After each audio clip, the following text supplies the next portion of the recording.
열두 사도의 이름은 이러하니 베드로라 하는 시몬을 비롯하여 그의 형제 안드레와 세베대의 아들 야고보와 그의 형제 요한, 빌립과 바돌로메, 도마와 세리마테, 알페오의 아들 야고보와 다데오, 가나나인 시몬 및 가룟 유다 곧 예수를 반자라.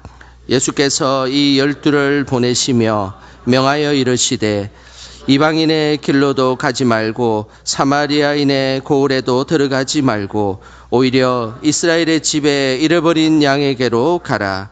가면서 전파하여 말하되 천국이 가까이 왔다 하고 병든 자를 고치며 죽은 자를 살리며 나병 환자를 깨끗하게 하며 귀신을 쫓아내되 너희가 거저 받았으니 거저 주라.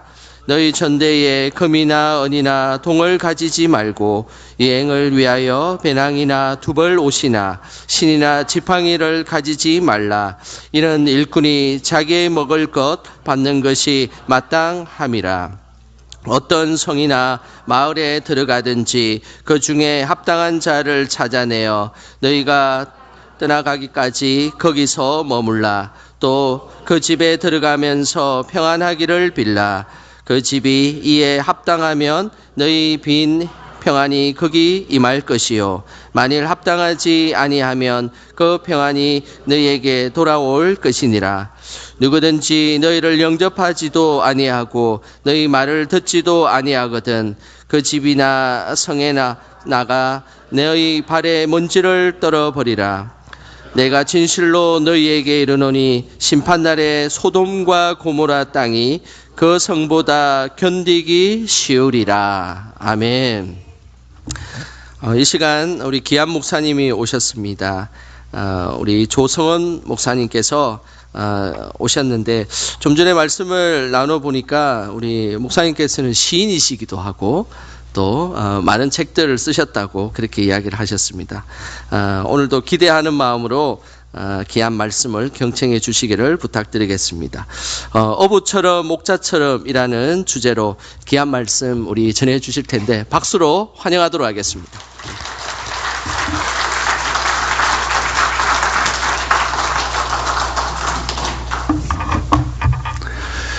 할렐루야.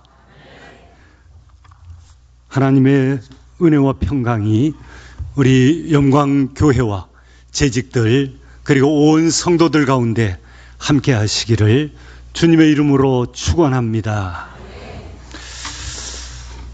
헌신이라고 하는 것은 뭘 말하는 거죠? 몸을 드리는 겁니다. 몸을. 그런데 몸만 드리는 것이 아니라 헌신이 되려면은 한번 따라하겠습니다. 헌심하겠습니다.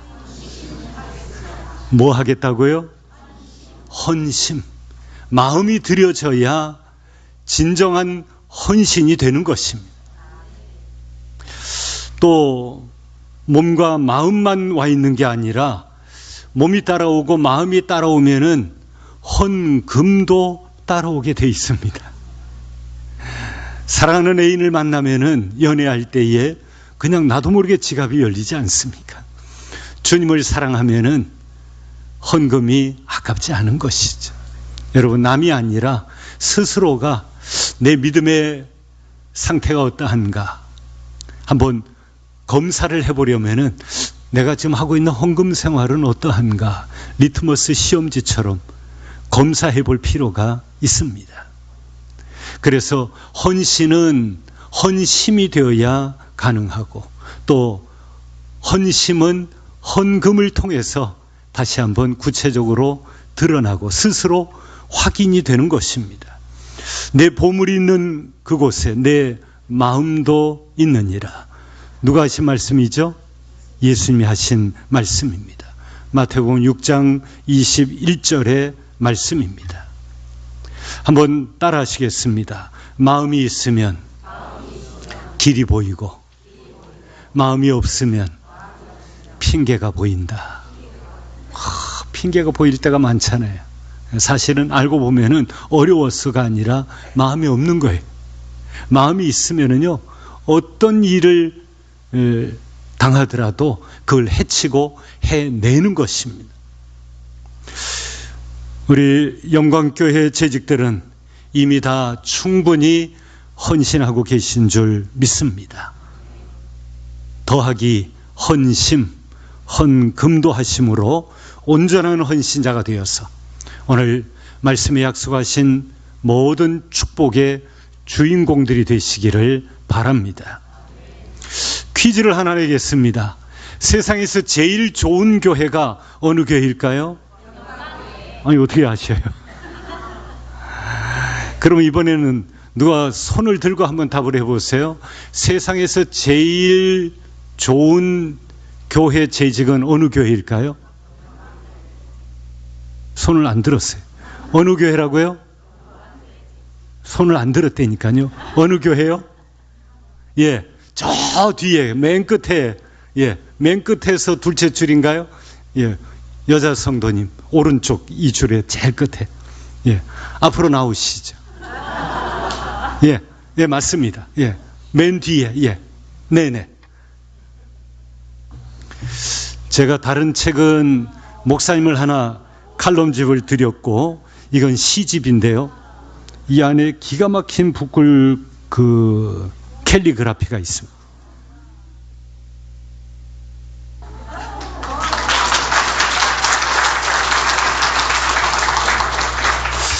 예, 다른 분들은 시중 서점을 이용하시면 됩니다. 예. 예, 한 번 더 따라하겠습니다. 영광교회는 좋은 교회입니다. 영광교회는 잘 될 것입니다. 할렐루야. 내가 행복해지는 비결이 어디 있을까? 멀리 있지 않습니다. 내 안에 있습니다. 여러분, 지금 나가셔서 파랑새를 찾으려고 하면은 굉장히 힘들어요. 근데 가장 쉬운 방법이 있습니다. 여러분 안에 파랑새를 키우면 됩니다. 예, 그러면은 파랑새가 어디 가지 않습니다. 영광교회는 목회자의 복이 많은 교회다. 저는 그런 생각을 가집니다. 전도호 목사님, 제가 존경하는 목사님이신데, 강태신 목사님은 설교 요청을 하시는 전화만 받았는데도 은혜가 되더라고요. 사실 전화 받을 때까지 죄송한데 얼굴을 잘 몰랐어요. 예, 저도 뭐 노회 열심히 그렇게 활동은 하지는 못하고 있고, 그래서 근데 전화만 받아도 매너도 있으시고 은혜가 되더라고요. 여러분은 복이 많은 줄 믿습니다. 오늘 이 시대의 가장 큰 복이 뭘까? 교회 잘 만나고 또 좋은 목사님을 만나는 것, 축복인 줄 믿으시기를 바랍니다. 옆 사람 한 번 더 축복합니다. 집사님은 복 받으셨습니다. 좋은 재직이 됩시다. 저는 오늘 예배에 다녀올라 있다가 백장로님 기도하시는데 얼마나 은혜가 되는지 모릅니다. 예. 저는 저희 교회 기도하시는 분들 거를 기도문을 받아가지고 교회 홈페이지에 계속 저장을 해나가고 있습니다. 나중에 혹시 기회가 되면은 기도 문집을 한번 발간할까. 그 홈페이지에 아예 띄워가지고 훌륭해서가 아니라 누구든지 기도 맡은 분들이 고민거리가 많잖아요. 한번 읽어보고 은혜 받아서 한 대목이라도 필요하면은 같이 인용해서 올려도 하나님 기뻐하실 거고요. 또 찬양대의 찬양이 아주 은은하게 우리의 마음을 파고 들어왔습니다. 특별히 우리 영광교회 장로님들은 노예에서도 아주 사랑받고 존경받는 그런 장로님들이시죠. 교회 밖에 있는 사람들, 예수 안 믿는 사람들은요, 장로님들을 어떻게 생각하는 줄 아세요? 교회에서 페이 받고 일하는 줄 알아요. 예. 왜냐하면 허구한 날 교회 가서 사니까 교회에서 월급 주는 줄 안 되니까요. 그런데 전혀 그렇지 않잖아요. 드리면서 헌신하는 것이죠. 또 목회자는 그러면은 어떻게 해요? 받으면서 일해요. 그러니까 프로예요. 예, 전문직이기 때문에 생활비를 받으면서 사역을 하는 것입니다. 교인은 목회자가 만들고 목회자는 교인이 만드는 것입니다. 목회자가 교인을 불행하게 만들 수도 있고 행복하게 만들 수도 있습니다. 또 그런가 하면은 교인들이 목회자를 불행하게 만들 수도 있고 행복하게 만들 수도 있습니다. 여러분에게는 그런 능력이 있습니다. 어떤 능력을 사용하시겠습니까? 행복하게. 목회자도 그렇고 교인도 마찬가지입니다. 5만여 교회 가운데 한 교회에서 만났는데 여기서 물고 뜯으면은 누구만 신나겠어요? 마귀 사탄만 신나는 거예요. 나도 불행하고 목회자도 괴롭고 목회가 아니라 그냥 교역이 아니라 고역이 되는 거죠. 교역자가 되어야 되는데 고역자가 되는 거예요. 제가 언젠가 식당에서 바깥쪽 창을 내다보니까 어떤 성형외과 건물에 현수막이 붙어 있는데 이렇게 붙어 있더라고요.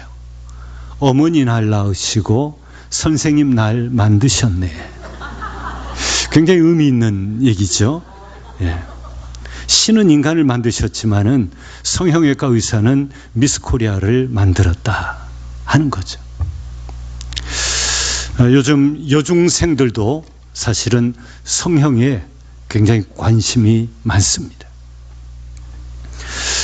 우리 재직들도 성형 시술을 한번 받아보시죠. 특별히 믿음의 성형을 받으시기를 바랍니다. 믿음이 성형돼야 됩니다. 지금도 예쁘시지만은 더 좋은 믿음을 갖게 되시기를 주님의 이름으로 축원합니다. 한번 따라 하시겠습니다. 예쁜 게 죄라면 여자 성도님들 보고 따라 하겠습니다. 집사님은 사형감입니다. 예, 여자 성도님들만 따라 하겠습니다. 남자 성도님들 보시면서 저를 따라 하겠습니다. 당신 멋져. 예, 당신 멋져. 예, 맞습니다. 따라 하겠습니다. 당당하게 삽시다.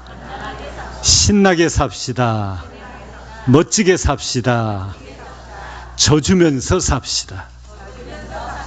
마지막이 포인트예요. 예, 져주는 게 알고 보면 이기는 겁니다.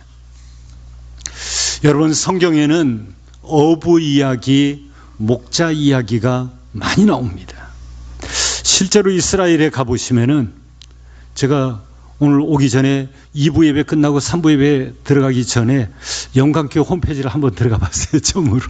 그랬더니 마침 보니까 뭐 성지 여행 계획도 있으시더라고요. 잘하셨습니다. 예. 유럽은 가면 좋고 안 가도 그만이고, 그러나 성지는요, 성서의 땅은 기회만 되신다면, 여건만 되신다면 적금을 보스라도 한번 가보십시오. 예수님이 거니셨던 그 갈릴리를 내가 직접 발로 걷고 발로 읽는 성서, 성지 여행. 예. 지금 저도 45주년 교회 창립 때에 교인들과 함께 다녀왔는데 그때 못 간 교인들이 지금도 후회를 하고 언제 또 안 갑니까? 아직 계획이 없습니다. 근데 언젠가 한번 또 기회를 만들어야 되겠죠. 여러분, 굉장히 은혜가 됩니다. 그 성지에 가보시면은 양우리가 있고 그리고 울타리들이 있는데 양들이 드나드는 넓지 않은 입구가 있습니다. 뭐 고작해야 한 2m 정도나 될까요? 거기에 밤에 목자가 문턱에 기대에 앉아 있고 그리고 지팡이를 가지고 딱 받치고 있으면은 양이 어딘 나가지도 못합니다. 딱 지키고 있는 것이죠. 예수님도 요한복음 10장 7절에서 나는 양의 문이라 그렇게 말씀했습니다. 오늘 헌신하는 재직들은 바로 이 선한 목자가 되시는 예수님을 닮는 것, 평생의 목표로 삼으시기를 바랍니다. 예수님의 성품을 닮아야 합니다. 그렇지 않으면요, 교회 안에 실컷 일하고 욕먹는 사람이 있어요. 나는 이렇게 많이 일하는데 왜 욕하나 그래요. 실컷 일하고 말 한두 마디 잘못해가지고 손으로 수고한 건 온데간데 없고 욕은 바가지로 먹는 수가 있습니다. 오늘 우리가 어떤 재직으로 봉사할 것인가? 한번 따라하겠습니다. 예수를 알자, 예수를 배우자, 예수를 닮자. 이게 재직들, 그리고 성도들의 최고한 목표이자 또 그것이 곧 영광인 것입니다. 오늘 본문 마태복음을 함께 읽었습니다. 마태복음은 정확하게 언급하자고 하면은 마태에 의한 예수 그리스도의 복음입니다. 그러니까 마태복음은 마태의 복음이 아니라 마태에 의한 누구의 복음이라고요? 예수 그리스도의 복음입니다. 방점이 예수 그리스도에 있습니다. 성경 66권의 모든 말씀은 다 예수 그리스도에게 그 초점을 맞추고 있습니다. 성경 전체에서 구약 그리고 바울 서신과 같은 이런 모든 것은 예수 그리스도에 대한 복음, about gospel인 것입니다.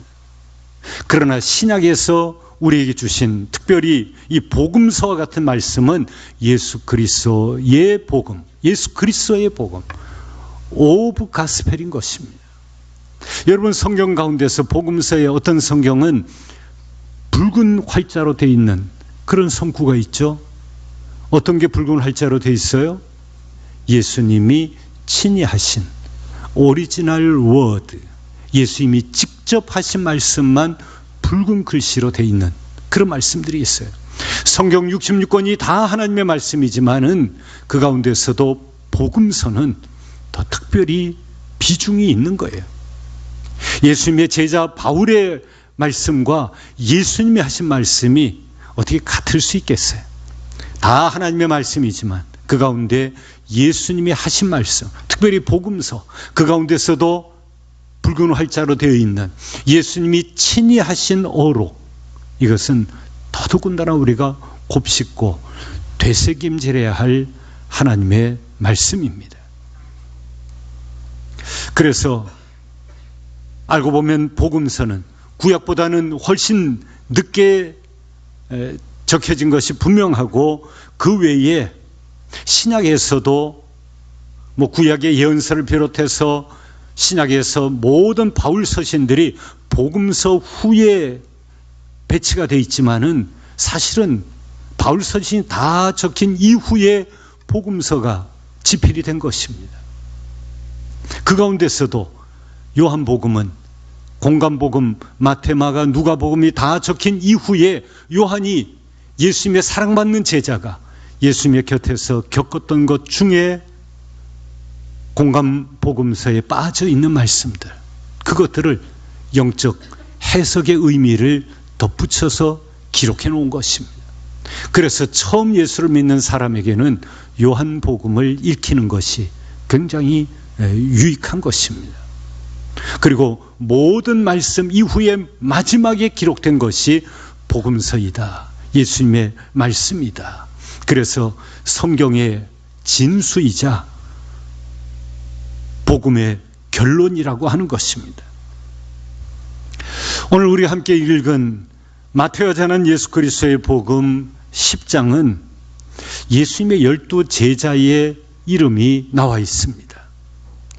예수님의 12제자 이름이 쉬워 보이는데도요, 이게 실은 쉽지 않습니다. 그래서 제가 노회 고시부에서 장로고시 또 어떤 그 출제를 할 때에 간혹 이 12제자 이름을 적으라 그러면은 오히려 다른 문제보다 더 어려워하는 채점을 해보면은 거기서 많이 틀리는 경우도 나옵니다. 신학생 고시에도 12제자 이름을 적으시오 하는 문제가 아주 단골로 나오고 있습니다. 미국의 그레이스 보수 침례교회의 레슬리 풀린 목사님에 따르면은 예수님의 이 12제자들은 아주 지극히 평범한 사람들이었습니다. 대개는 20대였을 것으로 보고 있고, 또 요한과 같은 제자는 나중에 100세 이상을 살았죠. 처음 제자로 부름받았을 때 그는 10대쯤 되었을 것이다, 그렇게 보고 있습니다. 베드로가 나이 많은 축이었죠. 결혼을 했으니까 아마 30 남짓 되었을 것이다, 그렇게 보고 있습니다. 제자들은 대다수는 하류 아니면은 중류층 정도로 이 목사님은 보았습니다. 실제로 예수님의 제자들 가운데 베드로와 안드레 그리고 야고보와 요한이 갈릴리 바닷가에서 그물을 던질 때에, 혹은 헤어진 그물을 수선하다가 예수님의 부르심을 받았습니다. 이스라엘의 어부들은 대개가 갈릴리에서 그리 크지 않은 이런 작은 목선을 타고 나아가서 고기를 잡습니다. 소위 요즘도 이름 붙인 베드로 고기라든지 이런 고기들을, 물고기들을 잡았죠. 지금도 갈릴리에 가면은 우리가 생각할 때에 좀 배가 좀 작아 보인다 하는 이런 목선들을 많이 볼 수 있습니다. 이들은 고기를 잡는 일에 대해서만큼은 아주 노련한 사람들이었습니다. 예수님은 이런 고기 낚는 어부를 부르셔서 어떤 어부로 만드시죠? 사람 낚는 어부가 되게 하십니다. 마태복음 4장 19절에 나를 따라오너라, 내가 너희를 사람을 낚는 어부가 되게 하리라. 저는 이 말씀을 마태의 419 의거다, 그렇게 이름을 붙입니다.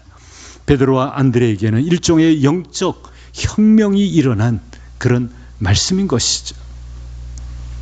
그렇다고 하면은 고기 낚는 어부와 사람 낚는 어부는 뭐가 다르냐? 뭐가 다를까요? 고기 낚는 어부는 살아있는 생선을 잡아가지고 결국은 죽이죠. 그러나 사람 낚는 어부는 어때요? 불교 용어를 빌자면은 고해와 같은 세상 속에서 죽어가는 영혼들을 건져내어 살리는 것입니다. 우리 찬송가에도 그런 찬송이 있죠. 하나님의 진리 등대 길이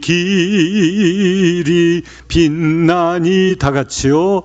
우리들도 등대되어 주의 사랑 비추세. 우리 작은 불을 켜서 험한 바다 비추세. 물에 빠져 헤매느니 건져내어 살리세. 아멘. 우리가 이 사명을 위하여 어부로, 목자로, 재직으로 부름을 받은 줄 믿습니다. 성지순례를 이미 다녀오신 분들도 많을 줄 압니다. 감람산이라고 하는 이 올리브산 바로 아래에 보면은 돌 무덤들이 아주 공원묘지처럼 질비하게 놓여 있습니다. 왜 거기에다가 무덤을 만들었을까요? 주님이 그곳에서 승천하셨다 생각해서 주님이 다시 그곳에 재림하시게 되면은 내가 가장 먼저 다시 오실 주님을 만나 뵈야 되겠다, 이런 거룩한 욕심을 가지고 거기에 무덤을 만든 것이죠. 그 앞쪽으로 펼쳐지는 예루살렘 전경의 중앙에 있는 황금빛 돔은 유감스럽게도 성전이 아니라 이슬람 사원입니다. 예수님은 그 예루살렘에서 수도 없이 우셨던 장면을 우리는 기억합니다. 그런가 하면 예수님은 갈릴리에서는 어때요? 가버나움을 가보시면은 그냥 정겨운 마음이 저절로 드는 곳이 갈릴리의 가버나움입니다. 예수님은 그 가버나움을 마치 제 집 드나들듯이 수시로 드나드셨습니다. 거기서 웃고 천국 복음을 증거하신 것이죠. 실제로 예루살렘을 도보로 거닐다 보면은 좀 답답한 마음도 들지만은 갈릴리 바닷가 가버나움 회당을 거닐게 되면은 마음이 푸근해져서 마치 우리나라의 70년대 같은 그런 풍경을 보는 것 같은 그런 안정감을 얻게 되는 곳, 바로 갈릴리이고 가버나움입니다. 예루살렘은 우리 주님을 잡아서 신문하고 결국은 예루살렘에서 예수님은 십자가에 달려 돌아가시게 되죠. 예수님도 생전에 예루살렘에 올라가신 것은 불과 몇 번 되지 않습니다. 갈릴리에서 대부분의 복음 사역을 감당하신 것입니다. 그래서 갈릴리에 가면은 예수님의 발자국을 밟는 것 같고 예수님의 숨결을 느끼게 되는 것입니다. 그곳에 가면 우리 주님의 말씀이 귓전에 들릴 것만 같은 곳, 그것이 바로 갈릴리인 것입니다. 갈릴리 바닷가에서 주님은 시몬에게 물으셨네. 함께 부를까요? 사랑하는 시몬아, 넌 날 사랑하느냐?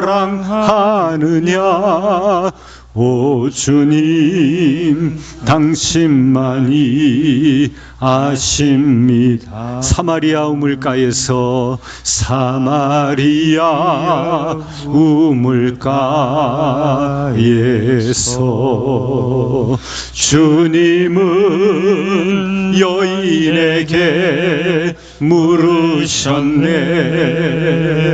사랑하는 여인아, 넌 날 사랑하느냐?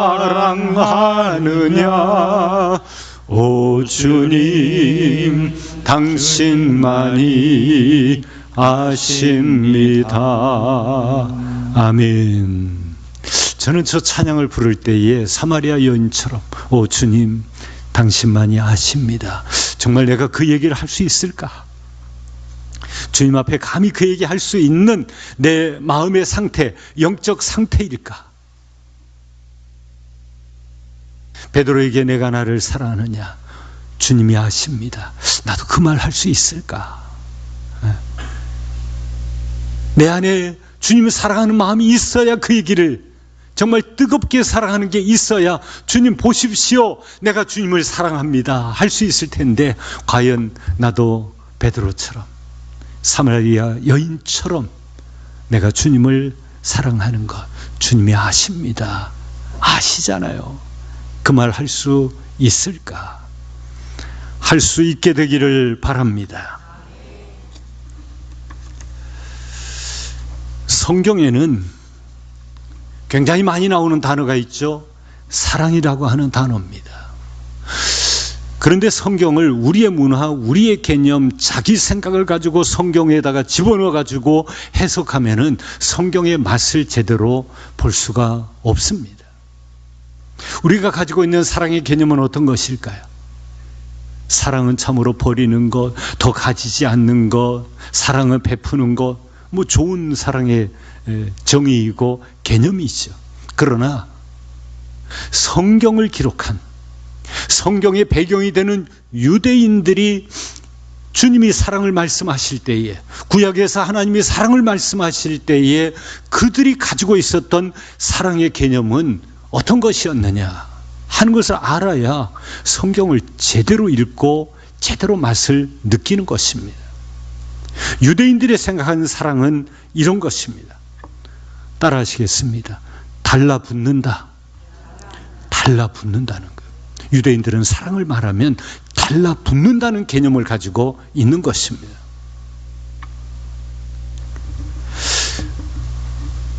그래서 선한 사마리아인은 강도 만난 자에게 어떻게 했죠?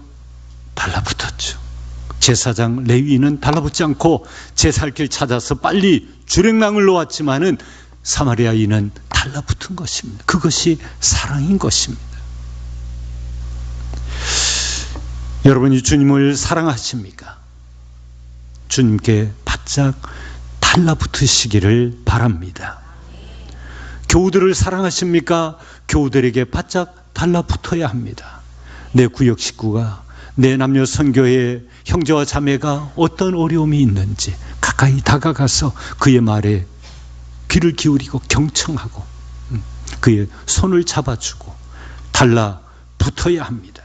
그래서 그들의 영적, 육적 필요를 채우는 섬김의 재직들이 되시기를 바랍니다.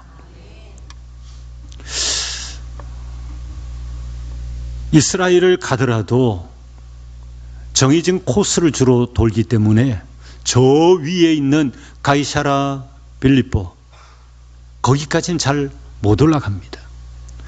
제가 처음 성지에 갔을 때에는 마침 박사과정을 하는 목회자들을 학장님이 이끌고 갔기 때문에 그 가이사라 빌립보까지 올라가서 마침 주일을 맞이해서 가이사라 빌립보에서 헐몬산을 바라보면서 거기서 성찬식을 거행하는 그런 주일 예배를 드린 적이 있습니다. 가이사라 빌립보에서 바라보는 이 헐몬산은 마치 늘 헐몬산에는 하얀 눈이 있기 때문에 하얀 드레스를 입은 신부처럼 신비하고 아름답게 보였습니다. 헐몬산에서 흘러내려오는 그 물이 요단강을 지나 갈릴리와 요단강을 지나서 저 사해로까지 유입이 되는 것입니다. 밤배를 타고 갈릴리 바다를 지나가는데 그날은 파도가 별로 없었습니다. 멀리서 또 희미하게 불빛도 보였습니다. 그럼에도 불구하고 어두운 밤바다는 괜한 두려움을 갖게 만들었습니다. 그러나 제자들이 그 밤에 풍랑이 일었을 때에 오죽 두려워했을까 하는 것이 심적으로 와 닿았습니다. 그러나 그들 가운데 예수님의 제자들 중에 전문 어부들이 여럿이 있었습니다. 또 한편으로는 예수님이 당시 직업군 가운데 어부만 있는 게 아닌데 왜 제자군에 이 어부를 그렇게 많이 부르셨을까? 그런 궁금증이 들었던 적도 있습니다. 예수님이 우리에게 말씀하시기를 내가 너희를 사람을 돌보는 양치기가 되게 하리라. 그렇게 말씀하시지 않고 내가 너희로 사람을 낚는 어부가 되게 하리라. 왜 그렇게 말씀하셨을까?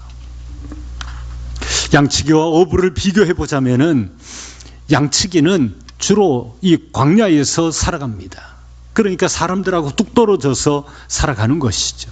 어부는 그렇지 않습니다. 어부는 혼자 있기보다는 주로 몇몇 사람이 함께 배를 타고 나갑니다. 그물을 당겨도 혼자 당길 수는 없죠.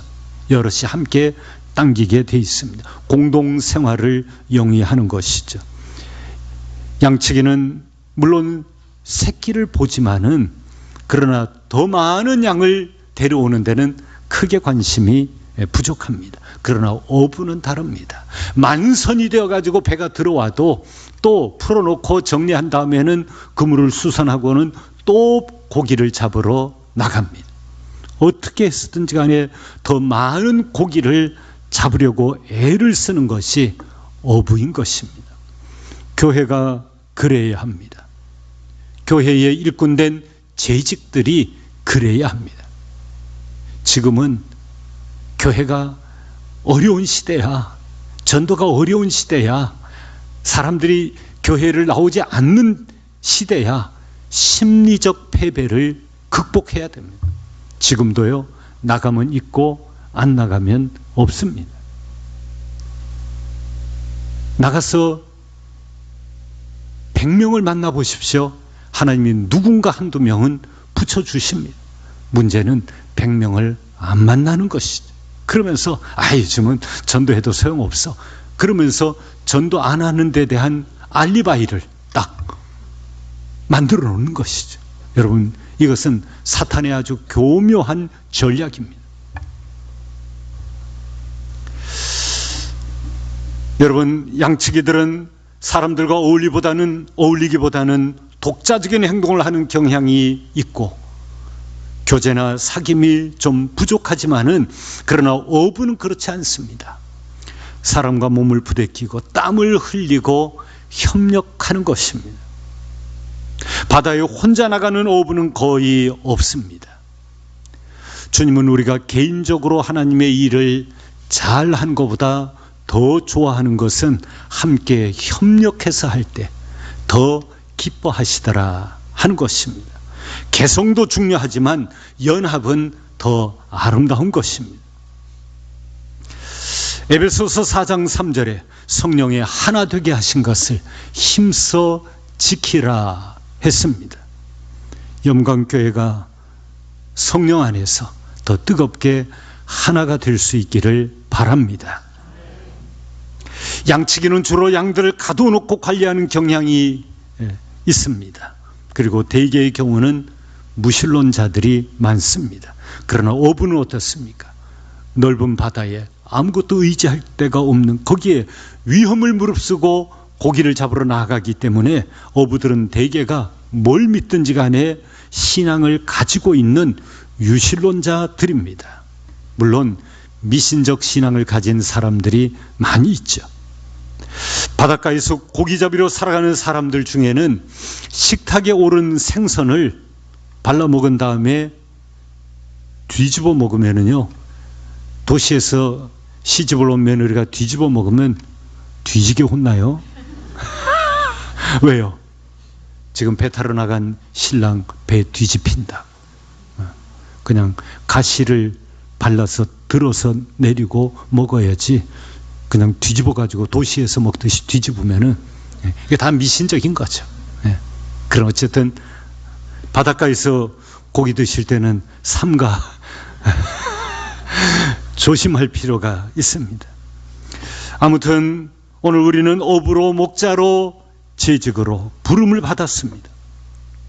양치기에게 있는 단점을 극복하고 그런가 하면은 양치기에게 있는 장점을 우리가 잘 본받아서, 양치기에는 침착하고요, 또 인내심이 있고 희생정신이 있습니다. 다윗을 보더라도 그렇죠.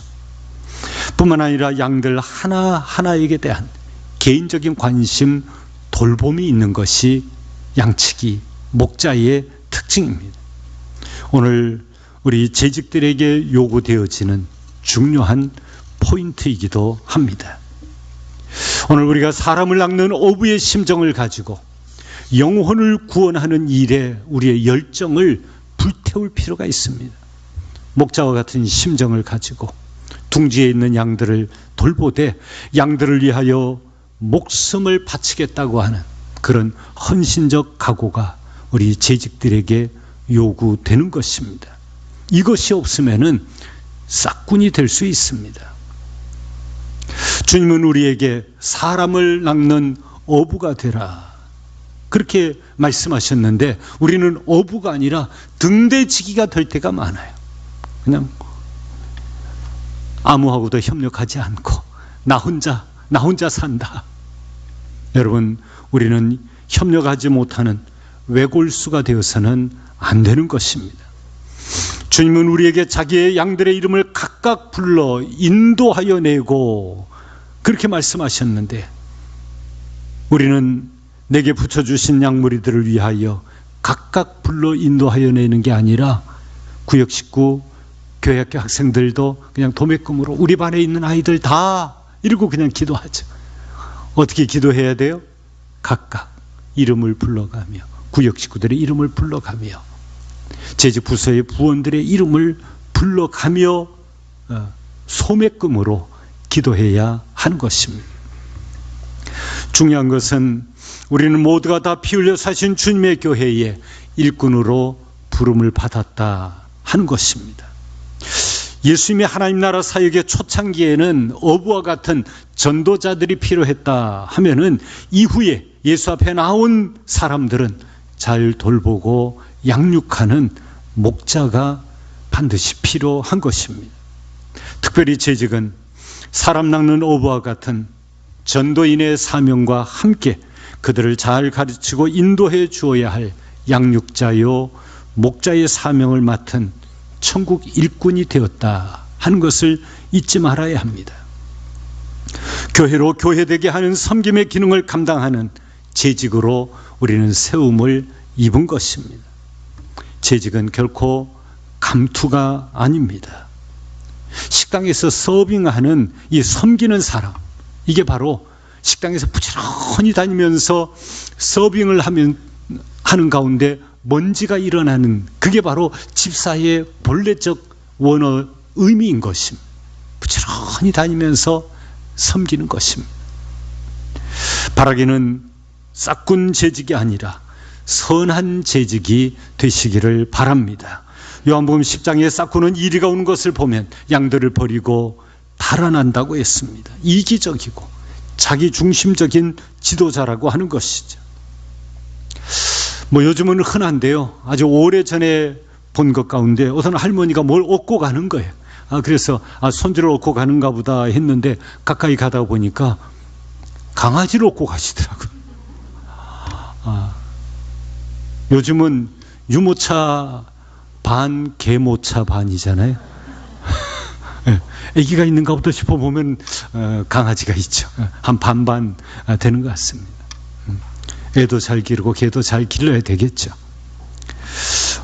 목자는 양이 약하면은 실제로 들에서 양들을 목자의 목에 걸고 집으로 돌아오는 것입니다. 그것이 목동들의 모습이었습니다. 내 주위에 새 가족이 또 혹은 낙심한 구역 식구가 있든지 장결자, 시험에 든 사람이 있으면은, 약한 양이 있으면 어떻게 해야 될까요? 재직들이 업어야 돼. 목사님 누가 안 나오는데 왜 전화도 안 하세요? 자기가 하면 되지.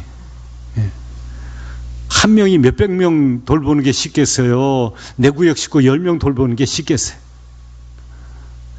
구역장이 하고, 그리고 경과를 알려드리면 목사님이 또 신방을 하든지 전화를 하든지, 그래서 2중 3중으로 크로스 체크하고 섬기게 되면은 소외감을 느끼지 않고 구역장도 목사님도 나를 기억하고 있구나 하고 나오는 것이죠. 싹구는 양을 이끌어가되 자기가 자기 빠른 길로 가기 원해서 아주 좀 경사가 급한 수직로로 가버리면은, 이건 성경에서 뭐라고 말하냐면은 불의의 길이라 그렇게 말하는 것입니다. 자기 편할 대로, 자기 좋을 대로. 양은 굴러 떨어지거나 말거나 빨리 가고 싶은 마음에 경사로가 급한 길로 수직로로 가버리면은 그건 성경이 불의한 길이다. 시편 23편에 의의 길로 인도하신다 하는 말씀이 있습니다. 유대 광야에도 가보시면은 양의 길이 있습니다.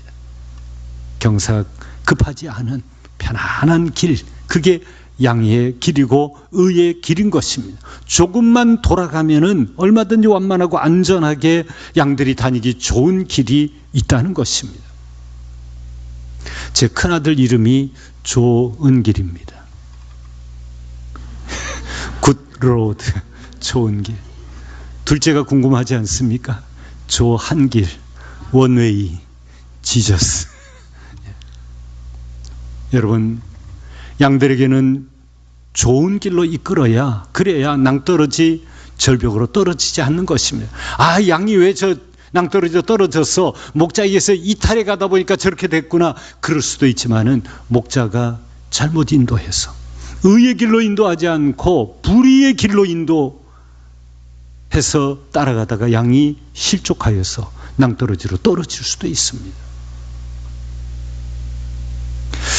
요즘 내 일터, 내 직장만 돌보기도 쉽지 않은데 여러분이 재직으로, 구역장으로, 교사로, 찬양대원으로 여러 가지 일을 하고, 이 주일 오후에 또 헌신 예배 드린다고 오후에도 이렇게 붙잡혀 계시고, 또 강사가 설교는 또 이렇게 길게 해. 그런데도 이렇게 앉아 계신다고 하는가. 제가 만약에 목사를 안 하고 집사가 되었다면 과연 재직 헌신 예배 참여했을까 생각해 보면 아마 5대5가 아닐까. 그런 면에서 저는 여러분을 존경합니다. 선한 목자장이 되신 주님을 롤 모델 삼으셔서 한 영혼이라도 더 건져내어서 살리시고, 한 영혼이라도 더 신천지 하나님의 교회 이단 사이비보다는 우리가 더 부지런해야 거기 빠지지 않도록 우리가 건져내어 살리는 것이죠. 떨어지지 않도록, 실족하지 않도록, 병들고 낙심해서 믿음에서 떨어지지 않도록. 목회자는 토닥거리고 싶지만은 때로는 바르게 가르쳐야 될 때가 있어요. 그래서 똑바른 얘기를 할 때가 있어요. 멀리 내다보고 바른 소리를 할 때가 있어요. 아버지가 엄하게 다스려도 엄마가 아빠 마음이 그게 아니야. 그러면서 엄마가 다독거리는 거죠. 장로님들이, 안수집사님, 권사님, 구역장들이, 교사들이 목사님이 너를 사랑하니까 그렇게 말씀하시는 거야. 그렇게 다독거려 주는 거죠. 이게 재직인 것입니다. 그래서 재직들은 어머니와 같은 모성애를 가지고 다독거려서 믿음 위에 굳게 세워나가는 그런 교회가 좋은 교회, 복음적이고 건강한 교회인 줄 믿습니다. 이제 말씀을 맺고자 합니다. 염려를 내려놓으셔도 됩니다. 저도 1, 2, 3부 설교하고 와서 지금 정교인 윷놀이 친교 대회를 지금 하고 있습니다. 여기하고 먼저 약속을 했기 때문에 약속을 지키고 이곳에 왔습니다. 또 돌아가면 또 신방이 또 기다리고 있습니다. 갈 길이 멉니다. 바닷물은 짜지요. 염분이 얼마이기 때문에 바닷물이 짤까요? 적어도 바다가 염분이 한 최소한도 4, 5%만 되면 짠물이 되는 것입니다. 그런데 이 세상에는, 우리나라에는 예수 믿는 사람들이, 그리스도인들이 몇 퍼센트나 되죠? 20%가 된다고 말하지 않습니까? 요즘 많이 좀 떨어졌겠습니다만은 적어도 20%인데 세상이 짠맛이 나나요? 세상이 편안하고 갈수록 좋아지고 있나요? 소금은 4, 5%만 되어도 짠맛을 내고 있는데 그리스도인이 이 세상에, 우리나라에 20%가 되는데 왜 짠맛이 나지 못하고 세상이 변화되지 못할까? 더 악해지는 이유가 무엇일까요?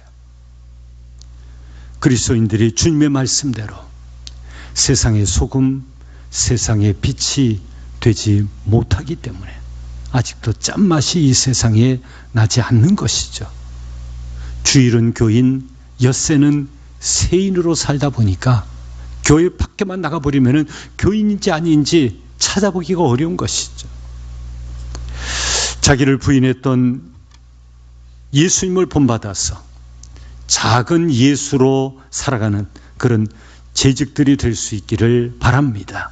그래서 어부가 되고 목자가 되어서 하나님의 나라를 위해서 존귀하게 쓰임받는 천국 일꾼들이 다 되셔서 후일에 주님 앞에 서는 그날에 정말 자랑과 영광의 면류관을 받아 쓸 수 있는 우리 영광교회 온 재직들과 성도들이 되시기를 주님의 이름으로 축원합니다. 기도하시겠습니다. 이 땅에 교회를 세우시고 내 눈과 귀와 마음이 여기 있다고 말씀하신 하나님, 이 교회를 위하여 물과 피를 다 쏟으신 주님의 마음을 본받아 재직으로 부름받고 성도라 이름 지어주신 우리 모두가 어부처럼 목자처럼 전도와 양육과 섬김에 헌신하는 재직들이 다 되게 하여 주시옵소서. 그렇게 헌신을 결단하는 영광의 재직들과 성도들 위에 하늘의 은혜와 땅의 복을 부어 주시옵소서. 교회 머리 대신 예수님의 이름으로 기도하옵나이다. 아멘.